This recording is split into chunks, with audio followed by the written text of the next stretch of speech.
상대 속도. 상대 속도는 왜 배우냐면 우리가 지금 배우고자 하는 게 상대성 이론이잖아. 자, 우리 구별해야 돼. 상대성 이론이라는 말하고 상대성 원리라는 말은 다른 거야. 이론은 아인슈타인이 말한 이론이 상대성 이론이고, 그 이론을 설명하기 위해서 아까 두 개의 가정을 한다 그랬잖아. 첫 번째 가정이 상대성의 원리입니다. 상대성의 원리. 원리는 가정에 속하는 거고, 그걸 통해서 해결하고자 했던 게 뭐야? 상대성 이론이야. 이론과 원리는 구분해줘야 되는 게 어떻게 해줘야 될 일이야. 이게 구분이 안 되니까 막 헷갈리고 믹스되고 하니까 어렵게 느껴지는 겁니다. 딱 구분해줘야 돼. 그리고 상대라는 말을 쓰고 있으니까, 그래서 우리가 상대 속도라고 하는 걸 이용해서 상대적이다라는 말이 무엇인지에 대해서 먼저 이해하고 있는 겁니다. 예를 들어서 A라는 물체와 B라는 물체가 서로 얘는 이쪽 방향으로 가고 있고 얘는 이쪽 방향으로 가고 있어요. A는 2m/s로 가고 있다고 치고요. B는 반대 방향으로 4m/s로 간다고 칩시다. 그러면 A가 사람이라면 A가 만약에 가만히 서 있으면 B가 자기 옆으로 붕 지나갈 때 저 자식 4m/s로 가고 있네 이럴 거 아니야. 자기가 앞으로 2로 가면서 얘를 보는 거니까 얼마로 측정될까? 6m/s로 가는 것처럼 보입니다. 엄청 헷갈리죠. 왜지? 반대로 B가 가만히 서 있다면 A가 자기 옆을 붕 지나갈 때 2m/s로 지나가네 그럴 거 아니야. 자기가 4m/s로 왕 가면서 측정하면 6으로 가는 것처럼 보입니다. 뭐가 전제되어야 하냐면 우리가 지구라고 하는 행성에 타고 있죠. 지구는 가만히 있나요? 자전도 하고 공전도 하고 있잖아. 느껴져? 그래. 마찬가지야. 운동하고 있는 물체는 지가 운동하는지 몰라. 그래서 나는 가만히 있는데 제가 붕 6으로 지나가. 알고 보니까 지도 4로 가고 있었던 거야. 이런 것들을 다 감안해야 한다는 거지. 그래서 대부분 상대적이다라는 건 제가 이렇게 붕 가는 것처럼 보이지만 실제로 쟤는 가만히 있고 내가 이로 붕 가는 걸 수도 있어요. 이걸 상대적이다라고 표현하는 겁니다. 그래서 이거 되게 헷갈리기 때문에 공식화 시켜놓은 게 바로 상대속도 공식이야. 상대속도 공식은 A가 B를 바라봤을 때 속도, 우리 답을 알고 있죠? A가 B를 바라봤을 때 속도가 얼마야? 왼쪽 방향으로 6으로 가는 것처럼 보이죠? 답을 알고 있는 상태에서 출발해볼게. A가 B를 바라봤을 때 속도를 VAB라고 써요. A가 B를 바라보는 거니까 이때 제목이 상대속도잖아. 암기법이야. 상대속도는 상대방을 배려하는 속도라서 상대방을 먼저 써줍니다. 여기 일로 오세요. 당신 속도, 거기서 자기 속도를 겸손하게 빼주는 거야. 제 거 뺄게요. 이렇게 되는 거죠. 그래서 자기 속도를 겸손하게 빼는 게 상대속도 공식이야. 자, 속도는 방향성이 있기 때문에 얘를 반대 방향을 마이너스라고 놓고 계산을 합니다. 계산을 실제 하면은 어떻게 되냐면 상대방 속도가 얼마야? A가 봤을 때 상대방 속도가 마이너스 4죠? 그래서 마이너스 4m/s에서 자기 속도 얼마? 플러스 2m/s를 빼는 거야. 답이 얼마 나와? 마이너스 6 나오죠? 그래서 마이너스 6m/s 무슨 말이야? A가 B를 바라봤을 때 B가 왼쪽 방향으로 6으로 가는 것처럼 보인다. 딱 나오죠? 숫자로 딱 나오고 부호로 딱 나오기 때문에 더 쉽게 알 수 있다는 겁니다. 우리가 그냥 머릿속으로 내가 이렇게 가면 쟤 이렇게 보니까 이렇게 보이잖아. 이거보다는 훨씬 더 깔끔하게 어떤 답을 구해낼 수 있는 게 상대속도 공식이야. 오케이. 이 정도 하면 됩니다. 두 번째, 마이클슨 몰리는 왜 등장하냐면 아인슈타인의 고민 때문에 등장을 해요. 아인슈타인이 상대성 이론을 다 만들었어. 이미 다 만들었어. 근데 발표를 하려고 하다 보니까 이게 하나가 마음에 걸려. 그게 뭐였냐면은 광속 불변의 원리야. 그냥 가정만 하기에는 이거 너무 안 맞을 수도 있거든요, 이게. 광속이 어느 상황에서든 변함이 없다는 걸 증명해 줄 필요가 있는데, 그 증명을 마이클슨 몰리가 해줬다라고 생각하면 돼, 일단. 빛의 속도는 변함이 없다. 골격만 세우는 거니까 마이클슨 몰리가 이따 실험 장치는 볼게요. 어떤 실험 장치를 통해서, 빛 실험 장치를 통해서 마이클슨 몰리가 해준 게 뭐냐면, 광속 불변의 원리를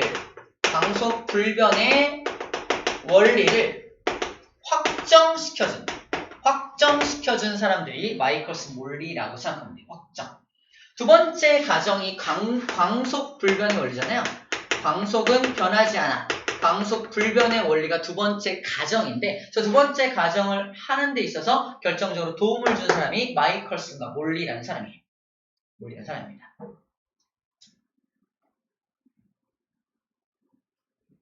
그러면 광속 불변의 원리가 뭐냐라고 한다면 이렇게 생각하면 됩니다. 광속은 변함이 없다.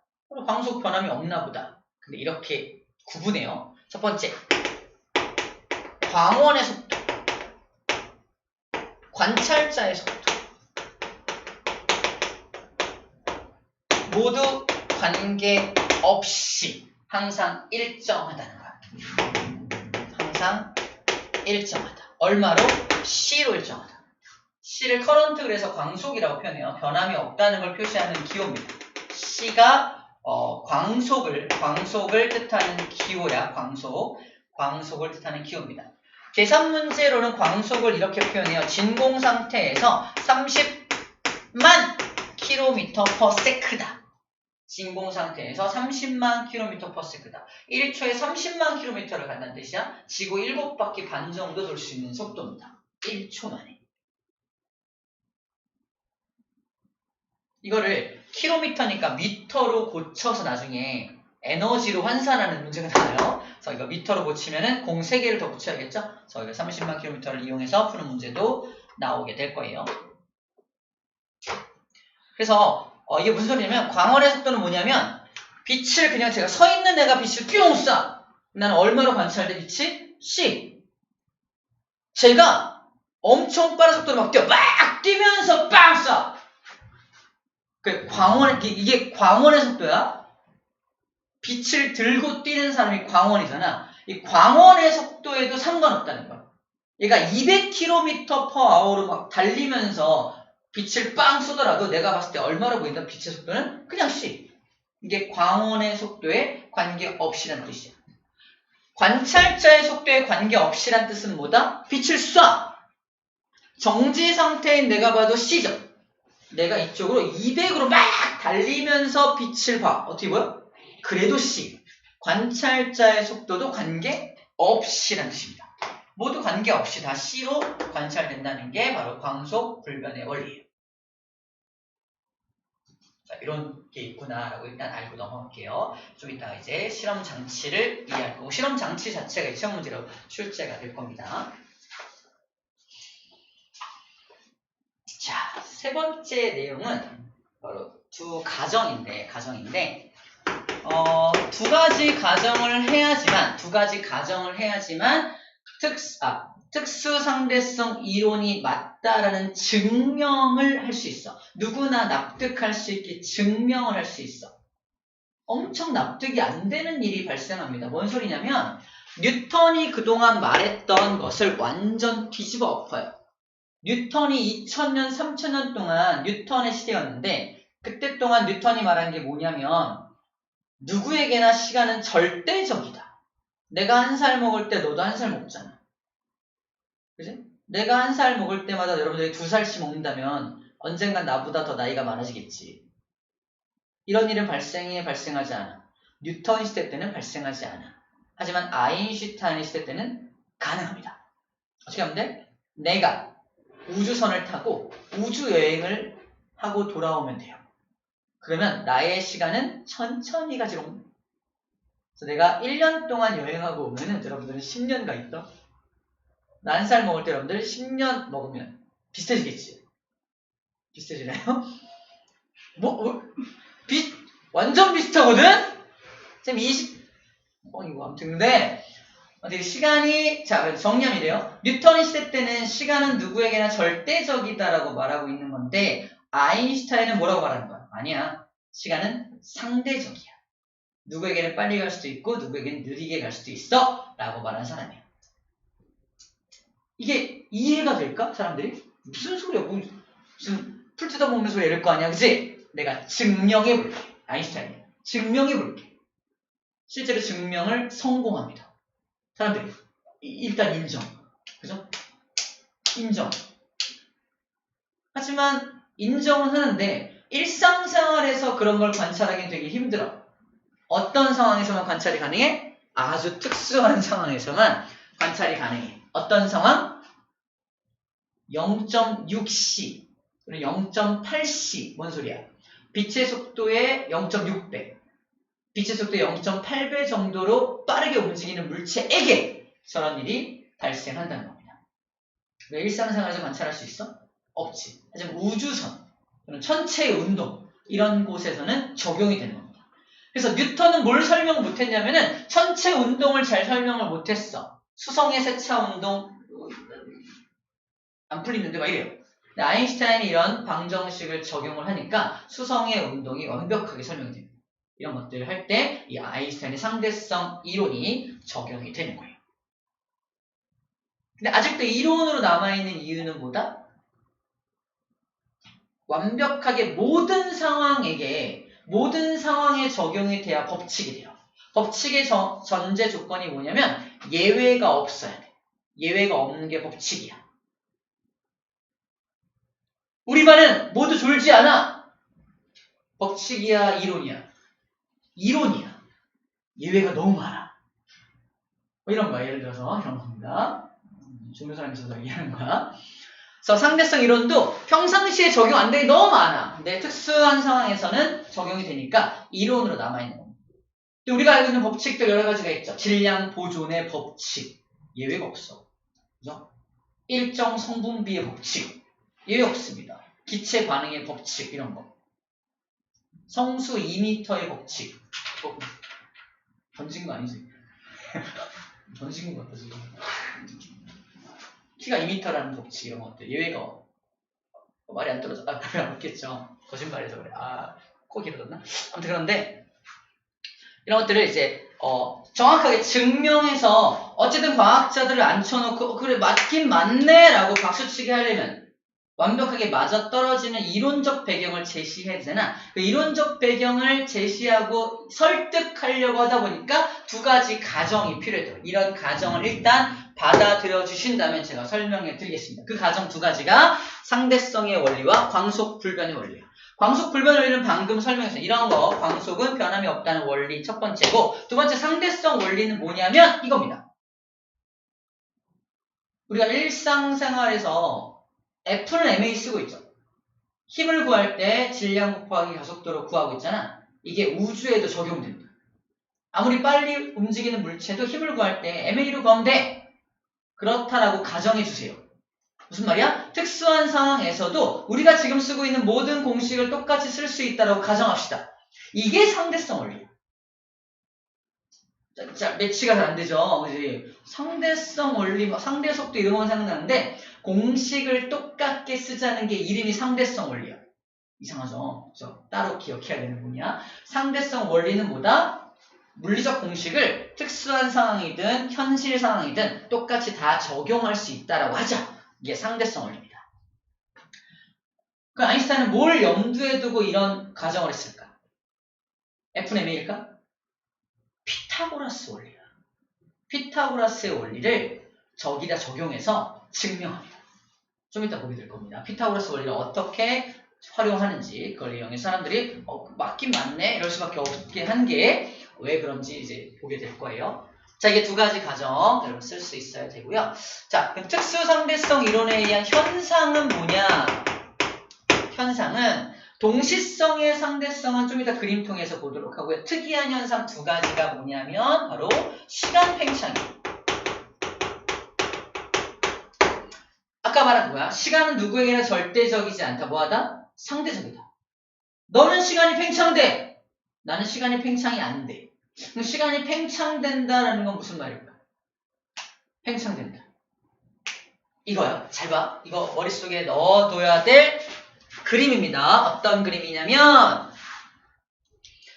A라는 녀석에게 시간이란 나는 이만큼이 1초야. 우와 좋겠다. 나는 요만큼만 1초인데 A와 B 중에 누가 시간이 팽창된 사람이야? A입니다. A가 시간이 팽창된 사람이야.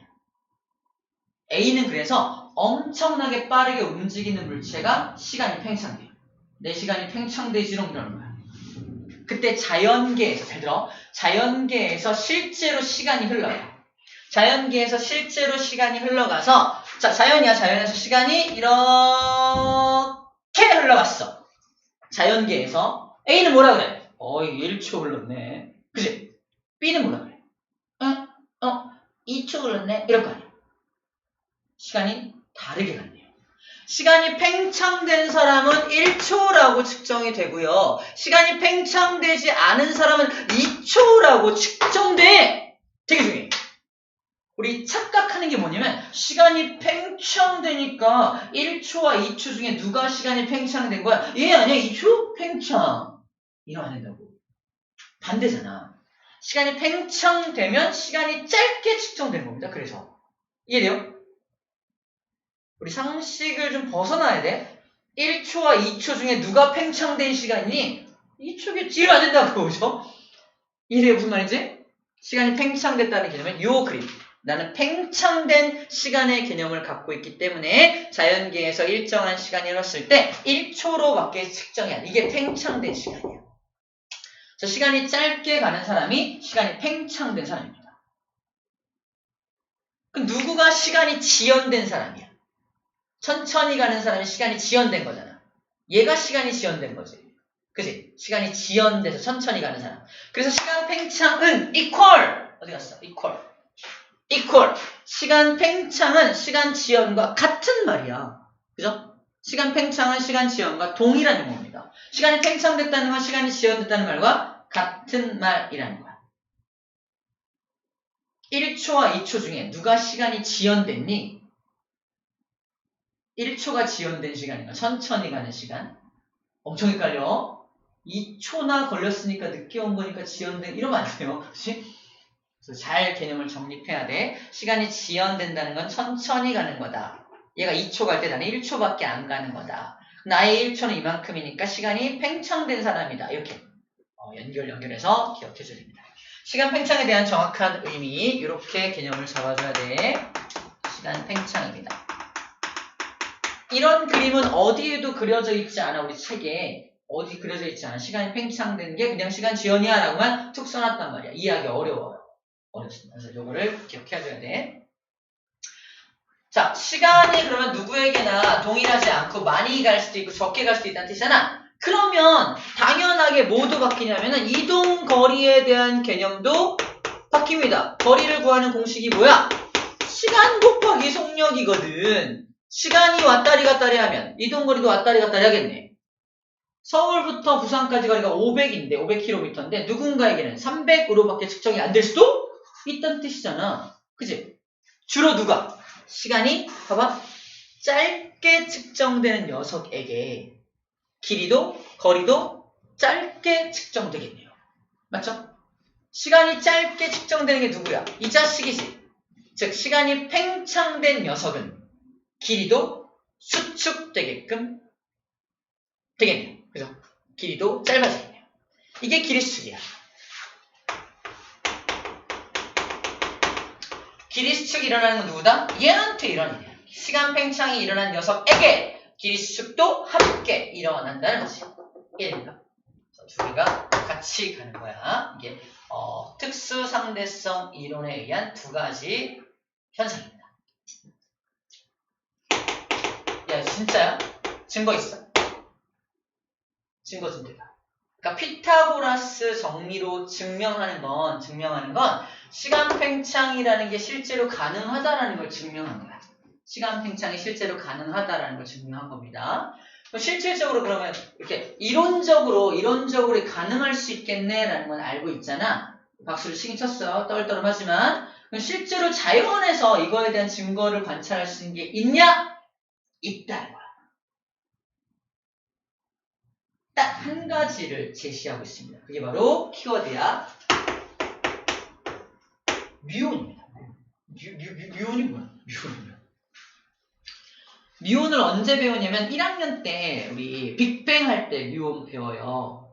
빅뱅 할 때 뮤온, 타우, 전자 뭐 이런 게 만들어진다고 배우거든. 근데 됐고 전자만 기억해. 그죠? 전자의 전화량은 마이너스 1이야. 뮤온과 타우도 그때 잠깐 설명을 해요. 뮤온이란 입자가 빅뱅 때 생겨난 입자인데 엄청나게 뜨거울 때 생겨난 입자입니다. 근데 이게 언제도 생기냐면 우주에서 날아오는 입자가 지구 대기권, 지구 대기권에 진입할 때 엄청 타잖아, 뜨거워지잖아. 그때 뮤온 입자가 생성돼. 그때 생성된 입자가 지구 대기권을 통과해서 지표면으로 떨어질 수 있겠죠. 근데 뮤온의 특징을 잘 알아야 돼. 뮤온은 어떤 특징을 가지냐? 수명이 겁나 짧아. 생성되자마자 없어져. 수명이 엄청 짧아. 수명이 엄청 짧다는 건 지구 대기권의 길이가 1000km다. 1000km를 지나온 동안 수명이 다해서 뮤온은 사라져. 그럼 지표면에서 뮤온은 관찰되어야 돼, 안 되어야 돼? 안 되어야 해. 그게 정상이야. 근데 관찰돼, 안 돼? 관찰돼. 지표면에서 뮤온이 관찰된다는 것 자체가 특수상대성 이론이 맞다는 증거입니다. 왜 관찰될까? 두 가지 입장에서 생각할 수 있어야 돼. 첫 번째가 뭐냐면 외부 관찰기. 어려운 말이야. 두 번째는 뮤온의 입장에서. 자, 내가 외부 관찰자야. 지표면에 서 있는 사람일 뜻이야. 뮤온이다! 그럼 지표면에 도달하면 돼, 안 돼? 원래 수명이 짧으니까 도달하면 안 되잖아. 근데 뮤온이 겁나 빨라. 겁나 빠르니까 빠르게 움직이는 물체는 무슨 일이 벌어져? 시간 지연, 시간 팽창이 일어나. 쟤는 시간이 느리게 가는 거야. 수명은 짧은데 시간이 느리게 가니까 자기 수명 안에 도착할 수 있게 되는 겁니다. 그래서 외부 관찰자 입장에서 뮤온이 왜 지표면에 관찰됩니까? 나한테 인터뷰를 막 해요. 말씀을 해주시죠. 왜 관찰됩니까? 제가 봤을 때 제가 시간이 팽창됐거든요.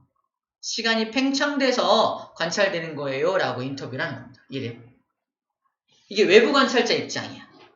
자, 이제 뮤온한테 가. 뮤온 막 떨어지고 있는 뮤온 옆에 서가지고 같이 떨어져. 기자야. 그러니까 이거 같이 기자가 뮤온과 함께 떨어지면서 뮤온 인터뷰하는 거야. 상황 설정됐어? 이거를 어려운 말로 뭐라고 표현하냐면 뮤온과 같은 좌표계에서 봤을 때 라고 표현합니다. 뮤온과 같은 좌표계에서 봤을 때는 왜 지표면에서 관찰됩니까? 라고 물어본다. 뮤온의 입장에서 어떻게 해요? 뮤온은 자기가 빠르게 움직이는 걸 느껴, 못 느껴? 못 느껴. 아까 말했잖아. 우리가 지구에 타고 있지만 우리가 움직이는 걸 못 느끼듯이. 근데 뮤온의 입장에서 밖을 보면 어떻게 해요? 밖의 환경이 막 위로 올라가. 그치? 위로 올라가. 위로 올라가. 그럼 뮤온의 입장에서 누가 빠르게 움직이는 거야? 밖의 물체들이 빠르게 움직이는 거야. 밖의 거리가 빠르게 움직이는 거야. 막 올라가는 거야. 올라가. 빠르게 움직이는 물체에게 뭐가 일어나?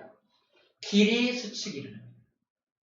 바깥에가 1000km가 아니라 쭉 200km던데요? 네, 뮤온의 입장에서. 예, 200km밖에 안 되던데요? 충분히 도착해서 수명 안에. 이런 거. 그래서 뮤온의 입장에서는 왜 넌 도착할 수 있었니? 길이 수축이 일어났거든요. 빠르게 움직이는 물체한테 시간 팽창과 길이 수축이 일어나거든? 잘 생각해야 돼. 하나의 물체가 아니야. 외부 관찰자 입장에서는 누가 빠르게 움직이는 거야? 뮤온이 빠르게 움직이는 거야. 그러니까 쟤한테 시간 팽창이 일어나지. 근데 뮤온의 입장에서는 누가 빠르게 움직이는 거야? 밖의 환경. 이게 빠르게 움직이는 거라니까. 그래서 쟤가 길이 수축이 일어나는 거야. 그래서 자기는 지표면에 도달할 수 있게 되는 겁니다. 저는 이게 이제 골자적인 내용이세요. 자, 우리 이것들을 이제 디테일하게 좀 살펴보도록 하겠습니다. 잠깐 기지개 좀 틉시다.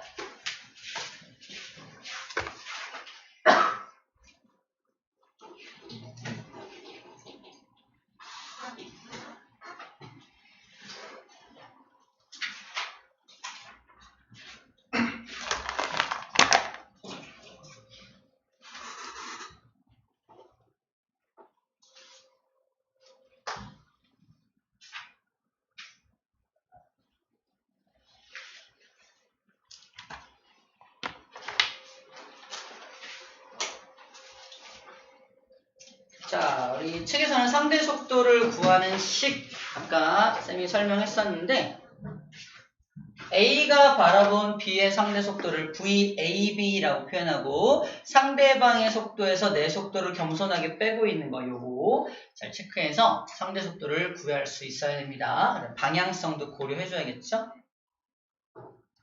이건 뭐 충분히 할 수 있는 내용이라서 일단 실제 문제를 통해서 알아보도록 할게요. 자, 마이클슨 몰리 실험에서는 아까 얘기했던 게 뭐야? 우리 아인슈타인이 마이클슨 몰리를 통해서 광속 불변의 원리를 확인했다고 그랬죠. 마이클슨과 몰리가 어떤 실험을 하냐면 바로 이걸 갖다 실험을 하는데 이 실험에 앞서서 우리가 봐야 될 게 뭐냐면 왼쪽에 나온 이 그림이야. 뭐냐면 빛의 광속이니까 빛의 속도 빛은 다른 말로 전자기파라고 해요. 일종의 파동입니다. 우리가 알고 있는 모든 파동은 다 매질이 있어야 돼. 그죠? 지진파는 땅이라는 매질이 있어야 되고요. 물결파는 물이라는 매질이 있어야 되고요. 음파라고 하는 음을 가진 이 파동은, 그죠? 음을 가진 이 파동은 무슨 매질이 있어야 돼? 공기라는 매질이 있어야 돼요. 그죠? 매질이 있어야 돼. 그래서 이것도 전자기파라는 파동이니까 빛도 매질이 있지 않을까? 졸면 심한 매질을 할 거예요. 왜 졸려? 매질 있지 않을까? 그치? 매질 있지 않을까? 근데 아직 발견된 적이 없거든. 그래서 그 매질을 임시로 에테르라고 하자. 우주에는 에테르라는 매질이 있다고 가정을 하자. 그게 있으니까 태양에서 지구까지 빛이 오는 걸 거 아니야. 에테르를 발견하기 위한 노력을 하는 거야. 근데 에테르라는 물질은 유동성이 있는 물질로 가정을 해요. 유동성. 우리 공기가 유동성 있게 움직이듯이 유동성이 있다는 건 흐름이 있다는 겁니다. 바로 여기에 그림이 흐름이라는 거예요. 자, 이게 빛이라면 일단 물로 비유해볼게. 지금 강물이 흐르는 방향이 이 방향으로 강물이 흐르는데 왼쪽에 있는 배는 강물의 흐름을 따라가고 있죠. 속도가 더 빠르겠네요. 오른쪽 배는 강물을 거슬러 올라가니까 속도가 느려지겠지. 에테르가 존재하고 에테르가 흐른다면 이것처럼 에테르의 흐름을 위에서 아래로 흐른다고 봤을 때 이렇게 지구가 움직임에 따라서 이렇게 거슬러 올라간다면 뭔가 느려질 거고 밑으로 같이 따라 내려온다면 빨라지겠죠. 좀 빨라지고 느려지고를 반복하게 될 거라는 거야. 마찬가지로 빛의 흐름 역시 태양빛에 대해서 빛이 거꾸로 가고 있다면 이 빛은 느려질 거고요. 그치? 빛이 이렇게 위에서 아래로 빛이 쪼여지고 있다면 빨라지겠죠. 빛의 속도는 달라져야 돼. 뭐가 존재한다면? 에테르가 존재한다면 빛의 속도는 그때그때 달라야 돼. 뭐에 따라서? 방향에 따라서 속도가 다 달라야만 합니다. 저 원리에 의해서. 그래서 방향을 다르게 해서 실제로 빛의 속도가 정말로 달라지는지를 알아보기 위한 실험장치가 바로 이 실험장치입니다. 이걸 마이클슨 몰리의 실험장치라고 불러주는데 어떤 장치냐면 봐봐. 광원에서 빛을 빵 쏴요. 쏜 다음에 여기 빛 검출기에서 빛을 검출할 거야. 빛 검출기는 뭘 측정하냐면 여기서 빛을 빵 쏘면은 몇 초 만에 또는 몇 분의 몇 초 만에 빛이 자기한테 도착하는지 시간을 측정해 주는 거야. 방금 눈을 감고 있었던 시간은 몇 초? 0.3초?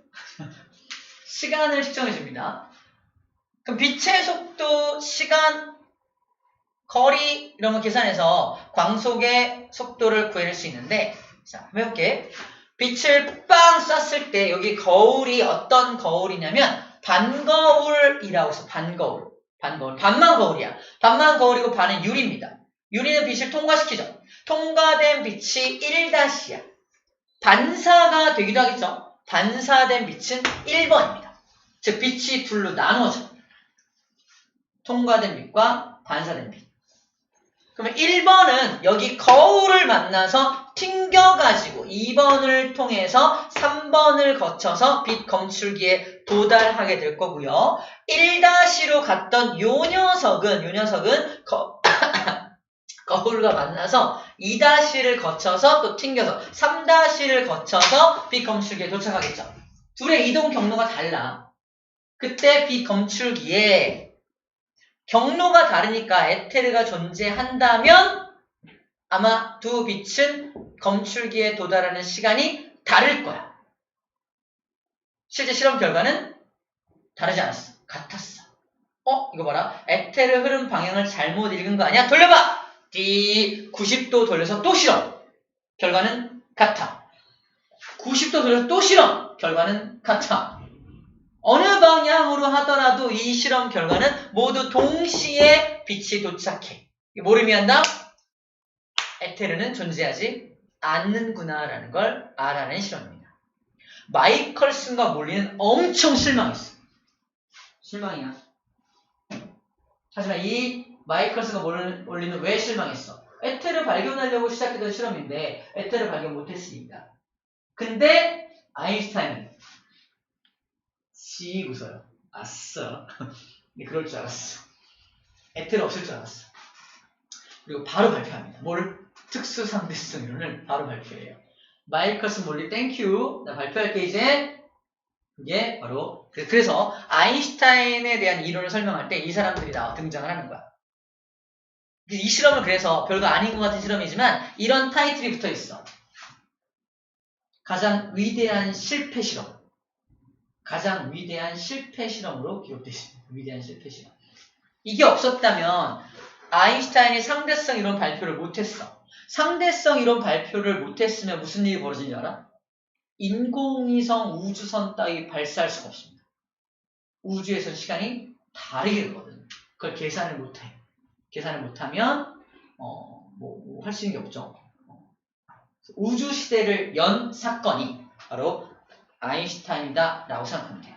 우주 시대를 열어줬어. 안 그랬으면 아직도 우주선 개발 못하고 헤매고 있었을 거예요. 근데 아인슈타인 덕분에 우주로 갈 수 있게 된 겁니다. 위대한 실패라는 말이 이해가 되죠? 자, 됐습니다. 세 번째 갈게요. 자, 아까 좌표계 얘기를 잠깐 했었는데 뮤온이 떨어질 때 뮤온 옆에서 인터뷰했던 기자 기억나요? 허 기자, 이 기자, 안 기자. 괜찮다, 안 기자. 뮤온과 함께 안고서 떨어지면 안 기자. 미안해, 이렇게. 아무튼 안 기자. 그걸 선생님 뭐라고 표현했죠? 뮤온과 같은 좌표계에서 관찰했을 때 좌표계라는 표현을 썼어요. 좌표계는 크게 두 가지가 있습니다. 관성 좌표계와 가속도 좌표계가 있어요. 가속 좌표계. 관성 좌표계는 우리처럼 관성이 적용되는 세상을 관성 좌표계라고 불러줍니다. 어떨 때 관성이 적용돼? 띡띡 버스에 탔어. 관성으로 밀려나죠. 정지 좌표. 정지에 있는 좌표도 관성 좌표계야.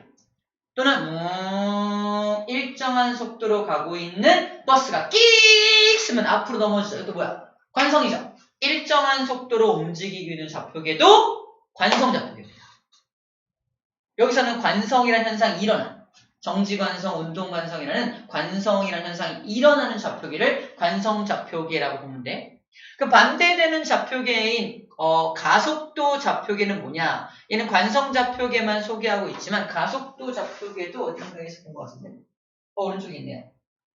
113쪽의 오른쪽 곁가지에 비관성계 가속 좌표계라고 써 있어요. 보이나요?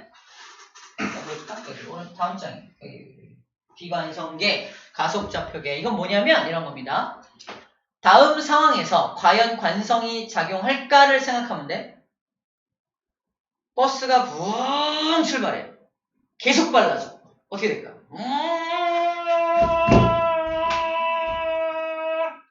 이러고 있겠지. 그치? 이 상태에서 관성이 작용할까? 작용하지 않습니다. 계속 어딘가 힘받고 있어. 막 힘받고 있어. 힘을 전혀 받고 있지 않다가 붕 갈 때 관성이 나타나는 거잖아. 이게 계속 힘받고 있어. 이때는 관성이라는 현상이 나타날 수가 없는 좌표계인 거야. 가속도를 가지고 계속 속도가 빨라지고 있다면 계속 반대 방향으로 붙어있겠죠. 그죠? 그럴 경우는 가속도 좌표계 또는 과속 좌표계라고 해.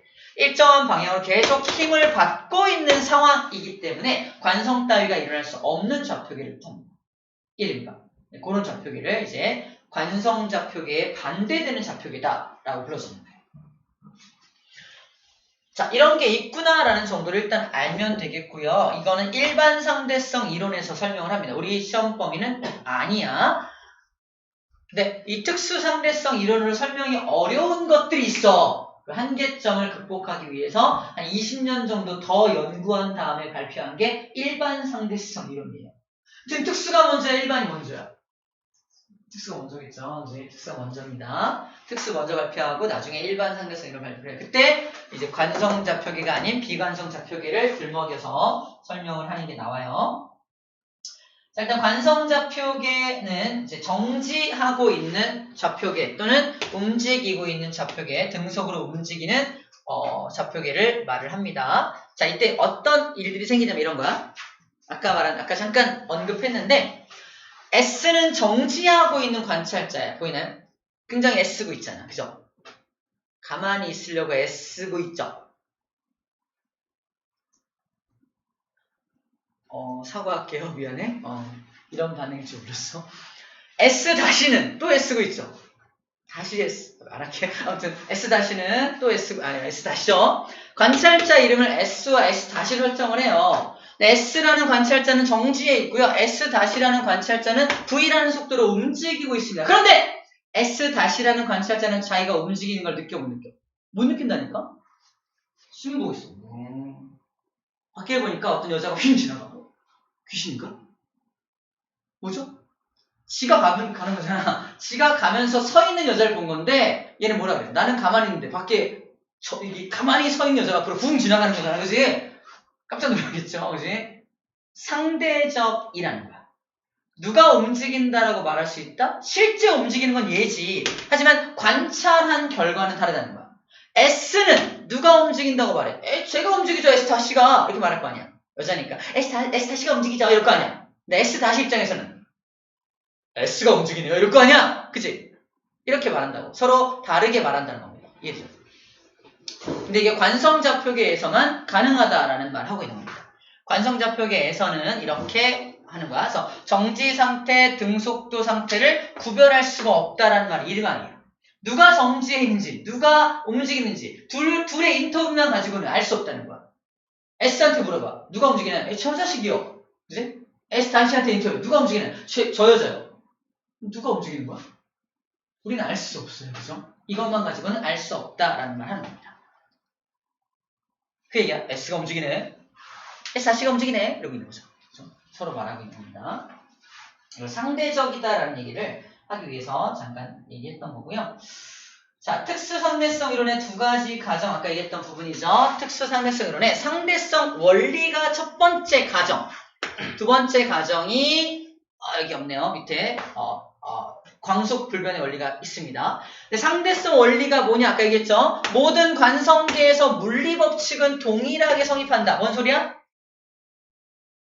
같은 관성계라면 엄청 빠르게 움직이는 특수한 상황이든 그렇지 않은 상황이든 같은 공식, 같은 물리공식 쓰자. FMA 쓰자. 그 얘기라니까. 그 얘기를 하고 있는 거야. 물리법칙 동일하다.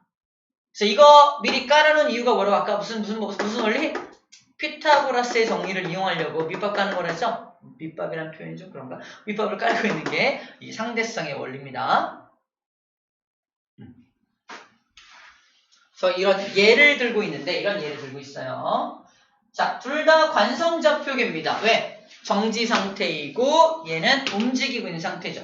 자, 관성좌표계에서 봤을 때 얘한테 인터뷰하면 야, 물체를 던졌더니 아래로 떨어져. 그죠? 물체가 왜 떨어집니까? 말씀해 보시죠. 중력 때문이겠죠. 중력 어떻게 구합니까? 중력 F는 MA로 구합니다. 그죠? 애매한가요? MA로 구하죠. 그지? 근데 외부 관찰자한테 물어봅니다. 이 사람이 공을 퉁 던져서 땅 받았어. 이 파란색 옷을 입은 사람 입장에서는 공을 던졌더니 자기로 퉁 떨어진 거야. 실제로는 이 트럭이 움직이는 중이었어. 근데 이 파란색 옷 입은 남자는 자기가 움직이는 걸 느껴 못 느껴? 못 느껴. 그래서 던진 게 그냥 이렇게 떨어진 거야. 예를 들어서 우리가 버스를 타고 붕 가는데 공을 던져. 안에서. 공이 뒤로 팡 가나요? 아니죠. 그냥 쿵 딱 뒀잖아. 그지? 만약에 버스가 붕 가고 있을 때 뭘 던지면 뒤로 팡 간다면 위험하겠죠. 나 죽는 거 아니야? 뒤에 친구가 있어. 내 앞에 있어. 뒷자리에 앉았어. 죽어봐라. 연필을 던져. 빡! 그래서 꽂히 나요. 빡! 던지지 말랬지 이러나요? 그럼 아니잖아, 그지? 연필 던지면 둘이 떨어지잖아요. 그 얘기야. 그래서 이 사람 입장에서는 공이 이렇게 움직이는 것처럼 보이는 거고, 하지만 이거를 외부 관찰자가 바라봤을 때는 이 사람이 던진 공을 여기서 받은 거니까 포물선 운동하는 것처럼 보일 거라는 얘기예요. 맞아요? 얘한테 물어봅니다. 공은 왜 포물선 운동을 하나요? 중력 때문이겠죠. 중력 어떻게 구하죠? FMA요. 그죠? 다 같은 공식으로 현상을 설명한다. 상대성의 원리를 말하는 겁니다. 자, 그 얘기를 하고 있어요. 두 번째가 이제 광속 불변의 원리. 체크. 아까 얘기했어요. 관찰자, 광원의 속도 관계없이 일정하다. 관찰자의 속도에도 관계가 없고 광원의 속도에도 관계없이 항상 일정하다라고 말하고 있습니다. 30만 킬로미터를 제시하고 있어요. 그리고 미터 퍼 세컨으로 고치면 3 곱하기 10의 8승이 들어갑니다. 30만이면 5개잖아. 공이 5개. 근데 30만을 미터로 고치면 공 3개 더 붙으니까 10의 8승이 되겠죠?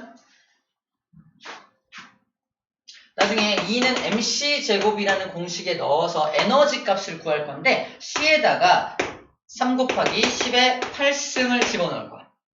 제곱하면 9 곱하기 10의 16승 나오겠죠. 이거 이용해서 문제를 푸는 게 나올 거예요. 쌤의 질량의 1kg만 뜯어. 주둑 뜯어. 피 철철 먹을 사람. 이거를 에너지로 바꾸면 이거와 이거를 곱한 만큼의 에너지가 나온다는 겁니다. 단위는 뭐로 나와? 줄로 나와요. 줄. 이만큼의 줄로 나옵니다. 어마어마한 에너지가 나와요.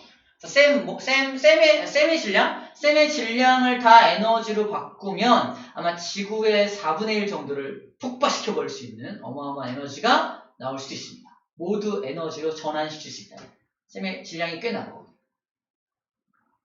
질량이 꽤 나요. 특히 여기 많이 모여있어요. 나만 그런 거 아니잖아요. 넌 없겠다. 없어 보겠다. 진짜 좋겠다. 쌤의 꿈이 뭐냐면 식스팩 만들기. 언젠가는. 현재는 원팩. 하나야. 동글동글하게 하나. 다. 상상하지 말고. 자, 들었습니다.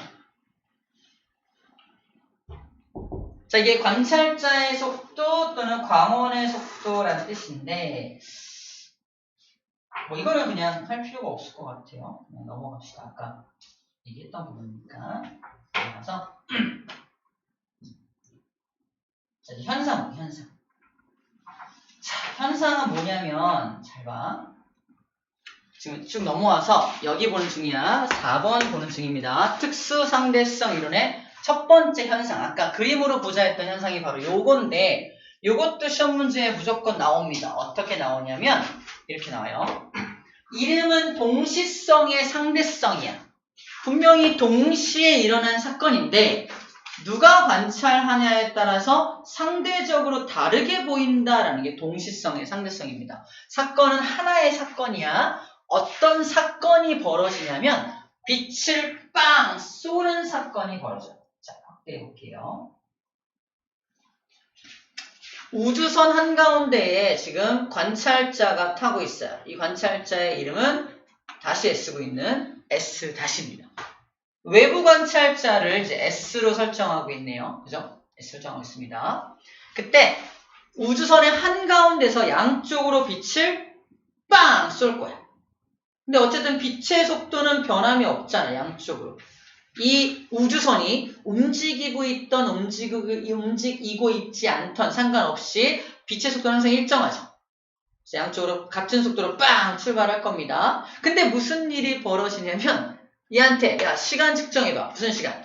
양쪽 검출기에 빛이 도달하는 시간을 측정해봐. 알았어? 빵! 근데 검출기. 가운데로부터 양쪽 검출기 사이의 거리가 똑같아. 당연히 도달하는 시간도 똑같겠죠. AS 다시 뭐라 그래? 양쪽에 동시에 도착하던데? 이럴 거 아니야. A라고 하는 검출기와 B라는 검출기에 동시에 도착해 라고 인터뷰할 거 아닙니까? 그죠? 이제 똑같은 사건을 이제 S한테도 똑같이 의뢰합니다. S. 지금부터 S-가 빛을 쏘는 실험을 할 건데 너도 관찰해서 어느 검출기에 빛이 먼저 도달하는지 측정 좀 해줘. 측정할 수 있게 우주선을 투명하게 잘라줄게. 이렇게. 유리로 만든 거야. 밖에서 보이게. 가운데서 빛을 빵 쏩니다. 빛을 빵 쏘는 순간. 잘 봐. 빛을 빵 쏘는 순간 양쪽으로 빛이 출발할 거 아니야. 빛이 빵 출발하는데 무슨 일이 벌어져? 우주선이 실제로는 움직이고 있었던 거야. 얘는 몰랐겠지. 제가 움직이는지. 그지? 하지만 외부에서 봤을 때는 이거 움직이는 걸 알았어. 자, 몰랐던 얘는 당연히 자기가 움직이든 움직이지 않던 간에 양쪽에 동시에 도착한다라고 인터뷰할 텐데. 그지? 근데 얘가 관찰했을 때는 잘 봐. 양쪽으로 빛이 빵 출발했는데 우주선이 앞으로 움직이지. 다시 말해서 빛이 빵 출발했는데 우주선이 앞으로 움직인다는 건 A라는 검출기가 빛을 향해 다가오는 거야. B라는 검출기는요. 빛으로부터 도망가고 있잖아. 그러니까 얘가 일정한 속도로 땅 갈 때 A는 다가오니까 먼저 도착하고 B는 도망가는 걸 따라잡아야 되니까 나중에 도착하겠죠. 야, 어떻게 됐어? 실험경험은 A에 먼저 도착하고 B는 나중에 도착하던데 이럴 거야. 그죠? 하나의 사건인데 누가 관찰했냐에 따라서 다르게 측정됩니다. 그죠? 이걸 동시성의 상대성이라고 해요. 동시성의 상대성이라고 합니다. 이 동시성의 상대성이 가능한 이유가 뭐죠? 어떻게 하나의 사건인데 관찰자에 따라서 다르게 측정될 수 있는 거지? 광속불변의 원리 때문이에요. 광속불변의 원리가 적용됐기 때문에 그렇습니다. 만약에 이게 빛이 아니라 화살이었다고 상상해봐. 화살을 쏜 거야. 양쪽에서 화살을 빵 쏩니다. 화살을 빵 쏘면 당연히 얘 거리 똑같으니까 화살 속도 똑같을 테니까 얘 입장에서는 동시에 도착한다고 하겠지. 화살이야. 봐봐. 앞으로 붕 가는 중에 화살을 빵 쏘면 화살의 속도가 증가합니다. 화살을 200으로 빵 쏘는데 내가 100으로 달리면서 200을 빵 쏘면 300으로 가겠지. 그래서 앞으로 쏜 화살은 300으로 가는 거고 그리고 뒤로 쏜 화살은요. 1로 100으로 가면서 뒤로 쏜 화살이니까 어떻게 돼? 상대적으로 100으로 갑니다. 천천히 가는 거야. 화살이. 이해돼? 무슨 말인지? 상대속도 적용한 거야. 화살은 상대속도가 적용이 돼서 달리면서 쏜 화살은 더 빠르고 이쪽으로 달리면서 쏜 화살은 느려진다. 그래서 느리게 가는 화살이 있는데 A가 다가와 주니까 빨리 쏜 화살이 도망가는 여기 도착하는 시간과 느리게 쏜 화살이 다가오는 A에 검출되는 시간은 똑같게 관찰됩니다. 그래서 S한테도 누가 먼저 도착해 화살 중에 두 화살 동시에 도착하던데 그럴 거야. 이래. 화살과 빛은 그래서 다르게 관찰됩니다. 빛은 광속 불변의 원리 때문에 동시성의 상대성이 가능한 거야. 하지만 화살은 돼, 안 돼? 화살은 안 돼. 화살을 쏠게요, 지금부터.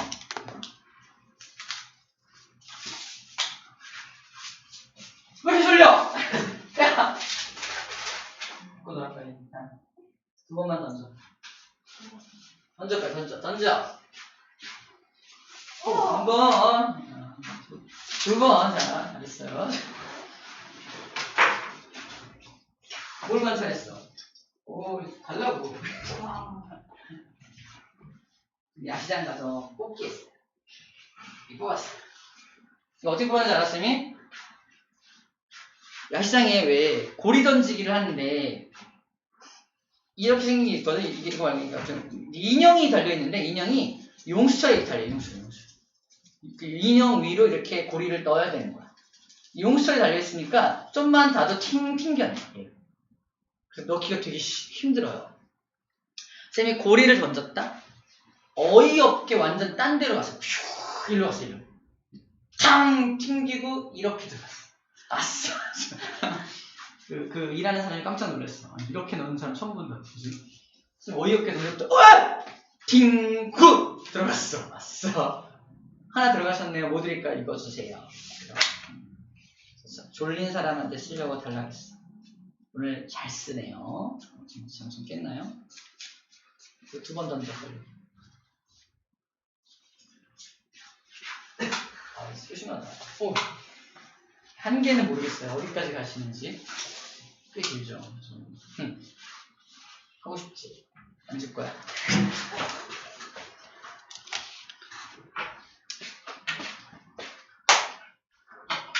자, 동시성의 상대성이 뭔지 알아봤습니다. 자, 실제 시험 문제는 이렇게 나옵니다. 보세요. 이게 시험 문제인데, 아까 그 그림으로 나올 수도 있고, 이런 그림으로 나올 수도 있고, 막 무슨 자동차에 무슨 나무에 번개 치는 그림 나오기도 막 되게 여러 가지 문제로 이제 변환돼서 나오는데, 어떻게 제시가 되냐면, 봐봐. 이 그림 가지고 생각해 볼게. 지금 S-라는 관찰자와 S라는 관찰자, 두 명의 관찰자가 있잖아. 자, 얘가 0.9c라는 속도로 달리고 있는 중이야. 뭐라고 설정하냐면, 관찰자 S에 대해 별 A와 별 B가 같은 거리만큼 떨어졌어요. 이 거리와 이 거리가 똑같다는 거야. 똑같을 때 0.9c의 속도에 일정한 속도로 운동하고 있다. 그때 우주선이 S를 지나서 이렇게 스쳐 지나가는 동안 A, B가 동시에 빛을 내며 폭발한다. 즉 A라는 별이 뻥 폭발하고 B라는 별도 동시에 빵 폭발하는 거야. 폭발하면 빛이 방출되잖아. 그 빛이 얘네들을 향해서 오고 있는 상황입니다. 얘를 향해서는 이렇게 올 거고요. 얘를 향해서는 이렇게 가겠죠. 근데 광속은 불변하니까, 일정하니까 S는 멈춰 있으니까 동시에 자기에게 빛이 도착하겠죠. 인터뷰합니다. 두 별 중에 누가 먼저 폭발했나요? 동시에 폭발했는데요. 그치? 근데 S-한테 인터뷰를 해요. 어떻게 돼요? 지가 앞으로 가는 중이잖아. 그러니까 이 A라는 별빛과 B라는 별빛 중에 누구를 먼저 만날까? B 별빛을 먼저 만나요. 저쪽으로 가는 중이니까. 누가 먼저 폭발했나요? B가 먼저 폭발하던데요? 맞아? 분명히 A, B가 동시에 폭발했다는 폭발이라는 하나의 사건인데 누가 관찰하냐에 따라서 다른 사건으로 관찰된다는 거야. 누가 먼저, 누가 나중에 이런 게 다르다는 거지. 이래. 자, 그런 것들 이제 설명할 수 있어야 되는 부분입니다. 그럼 얘는 왜 B가 먼저 폭발했다라고 말하나요? 자기가 B 방향으로 운동하고 있으니까 라고 생각하면 되는 부분인 거지. 자, 응용되는 문제는 바로 이런 문제입니다. 응용되는 문제. 인터뷰를 합니다. S- 어느 별이 먼저 폭발했나요? S- 동시에 폭발하던데요? 뭔 소리야? A가 먼저 폭발하고 B가 나중에 폭발한 상황입니다. 근데 얘가 B 방향으로 가는 중이니까 동시에 폭발한 것처럼 보이는 거야. 시험 문제. S-한테 인터뷰하면 얘는 뭐라 그럴까요? A가 먼저 폭발했습니다. 라고 말할 거 아니야. 이게 시험 문제야. S는 누가 먼저 폭발했다고 말할까요? 또는 어떤 사건이 먼저 일어났나요? A 사건이 먼저 일어났어? B 사건이 먼저 일어났어? S야? A가 먼저 일어나고 B가 나중에 일어났지? 라고 할 거 아니야? 이게 답이야. 답안지 이것입니다. S-가 인터뷰한 내용을 바탕으로 무슨 일이 벌어진 건지를 예측하는 문제. 오케이? 이게 동시성의 상대성 문제입니다. 할 수 있겠죠? 자, 이제 피타고라스를 만날 시간입니다. 피타고라스를 만날 시간이에요. 좀만 힘냅시다. 거의 다 왔어. 거의 다 왔습니다. 자, 피타고라스 어떻게 만나냐면, 자, 아인슈타인이 사람들을 모아놓고 설명을 합니다. 방금 말한 동시성의 상대성을 이해했다면 충분히 이해할 수 있는 부분입니다. 봐봐. 자, 여기 S-라는 관찰자와 밖에 있는 외부 관찰자 S라는 관찰자가 있을 때, 자, 실험 장치는 바로 빛시계야, 빛시계. 빛을 빵 쏴서 위에 천정에 설치된 거울을 맞고 튕겨서 다시 아래에 도착할 때까지 시간을 측정하는 장치, 빛시계입니다. 빛시계는 시간 측정 장치야. 시간을 측정하는 장치입니다. 시간 측정 장치인데 이 빛시계를 이용해서 시간을 측정할 거야. S-가 출발합니다. 시간 측정할 거야. 근데 어떤 공식 이용한다? 시간에 대한 일반적인 공식. 시간은 속력분의 거리로 구하잖아. 시간 측정해주세요. 자, 빛의 속력, 빛을 이용할 거고요. 속력 정해졌으면 광속 불변으로 거리만 측정하면 되겠네, 그지? 근데 거리는 딱 보니까 위, 아래의 거리가 얼마냐면은 L입니다. 그러니까 이 하나의 길이가 L이니까 왕복할 때까지 걸린 시간이니까 2L로 측정되겠네요. 자, 시간 얼마 측정되었어요? 시간 말씀하세요. 광속이라는 속력으로요. 2L만큼 움직였습니다. 라고 설명할 수 있겠네요. 여기를 L로 둔다면 이렇게 설명하겠죠? 자, 이게 S-라는 사람이 측정한 시간입니다. 맞나요?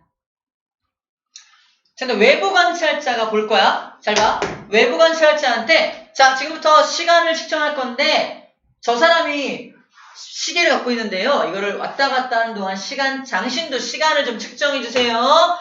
S가 측정한 시간입니다. 어떻게 구하실 건가요? 저도 시간 이 공식 이용해서 구할게요. 빛의 속력은 C니까 얘가 왔다 갔다 한 거리를 넣으면 되겠네요. 자, 출발합니다. 빛이 빵 쏘아진 순간 이 우주선은 지금 V라는 속력으로 움직이고 있는 우주선이니까 외부 관찰자가 봤을 때는 빛이 일직선으로 올라오고 일직선 내려오는 게 아니라 빵 출발해서 위에 닿고 빵 반사돼서 아래에 닿게 되겠네요. 맞죠? 얼마입니까? 요 길이를 더한 만큼이 되겠죠? 자, 그러면 이거를 이렇게 합시다. 여기서 L로 측정했는데,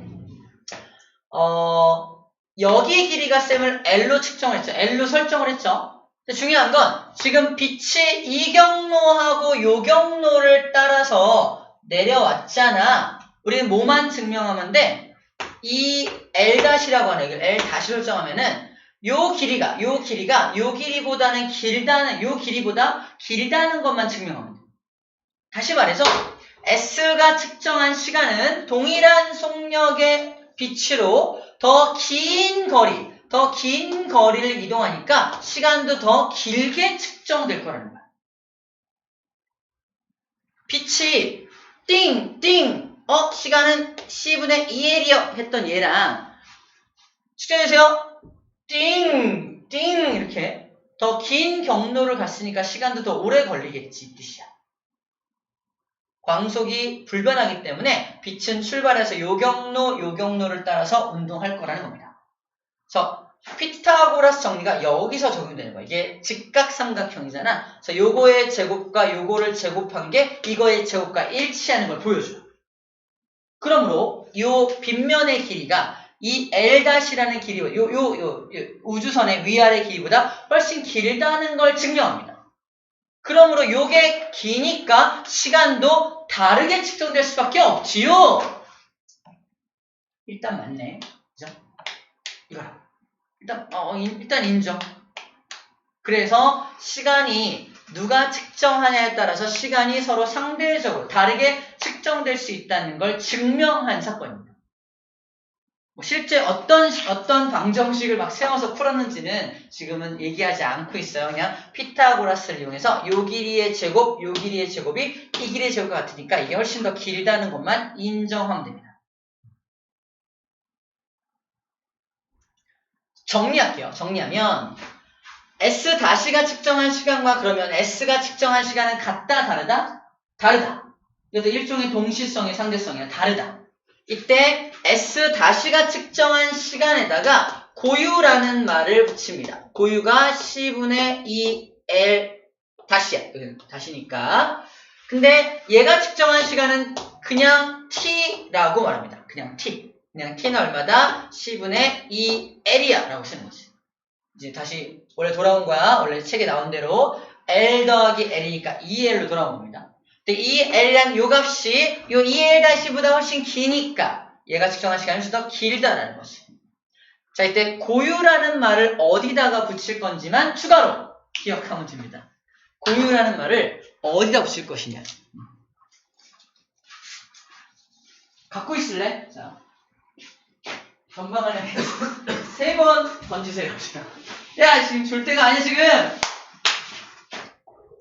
정말 중요한 값입니다. 고유라는 말을 어디다 붙일 것이냐. 고유라는 말은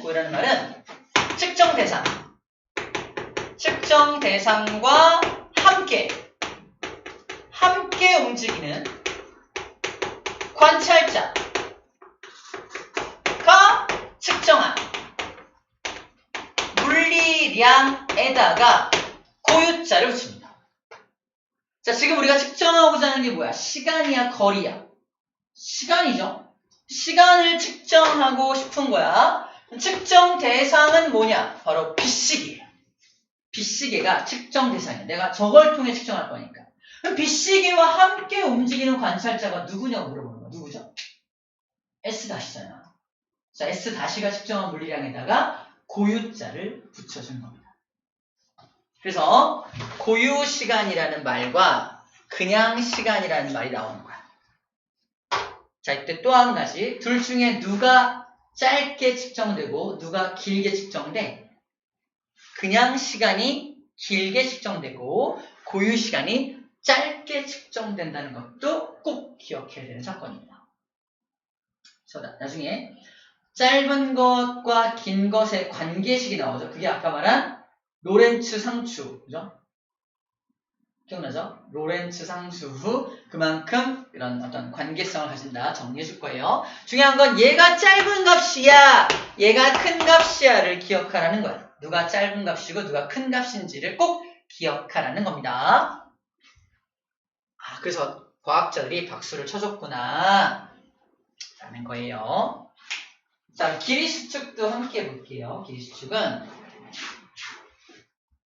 그냥 공식으로 봤을 때 너무 당연한 사건이긴 한데,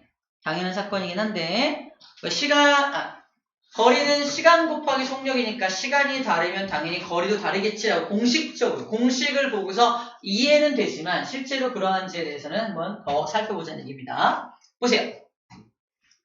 지금 S-하고 S가 미리 만났어. 야, 우리 지금부터 지구부터 목성까지 거리를 측정하자. 어떻게 할 건데? 네가 우주선 타고 가.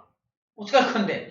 우리 거리 구할 거니까 거리를 구하는 공식은 시간 곱하기 속력이잖아. 네가 항상 V라는 속력으로 쭉 가봐. 알았어. 그럼 내가 시간을 측정해서 거리를 구할게. 알았어. 시간 측정하겠죠. 나도 할게요.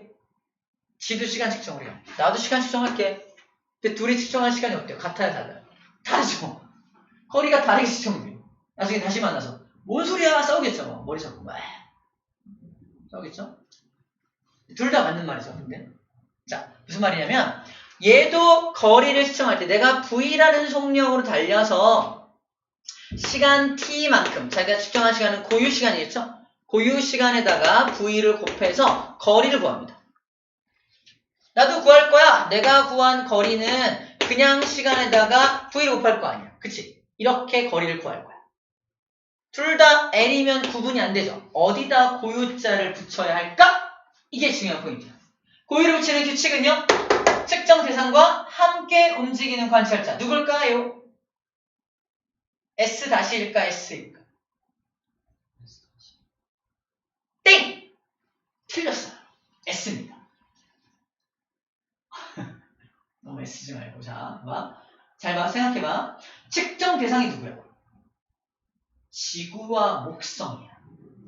지구, 목성하고 같이 움직이는 게 누구냐?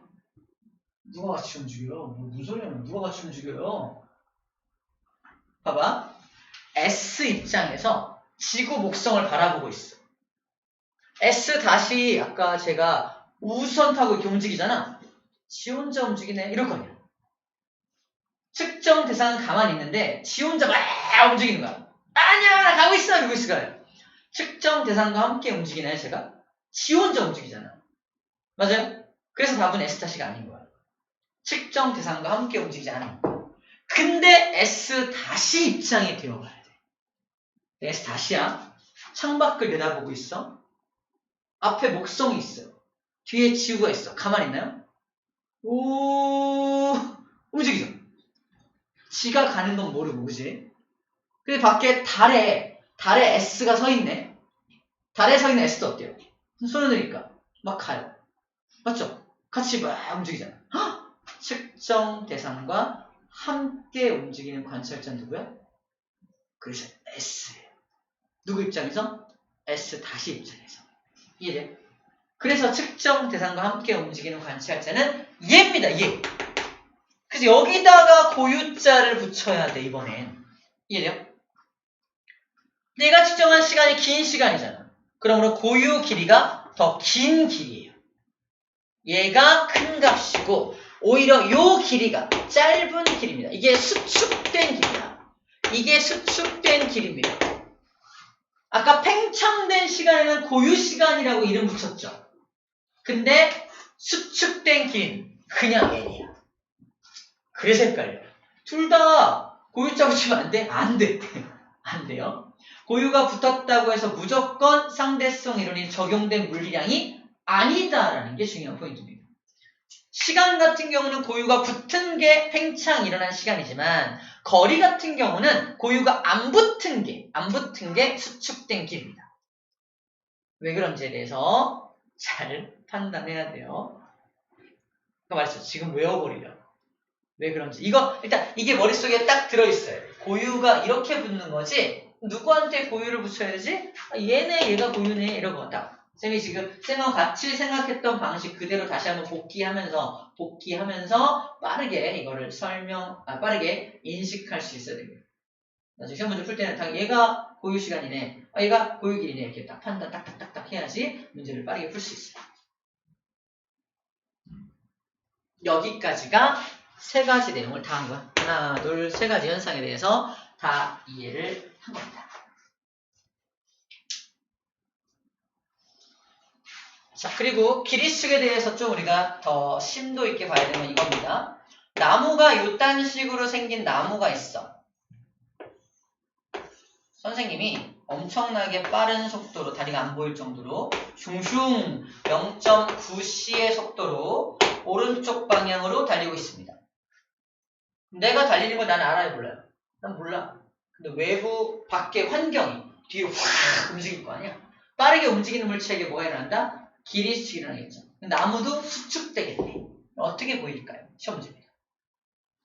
위아래의 길이가 줄어드는 건 아니야. 운동 방향 쪽으로만 수축이 일어납니다. 그래서 어떻게 보인다? 슬림해져요. 슬림해지겠죠. 키는 똑같아. 근데 슬림해지게 이렇게 보인다. 관찰이 이런 식으로 관찰해요. 이해돼요? 제가 운동하는 방향 쪽으로만 수축이 일어나는 거야. 그럼 뮤온도 위에서 이렇게 붕 떨어지니까 어때요? 요 대기권의 높이, 높이, 요게 줄어드는 거지.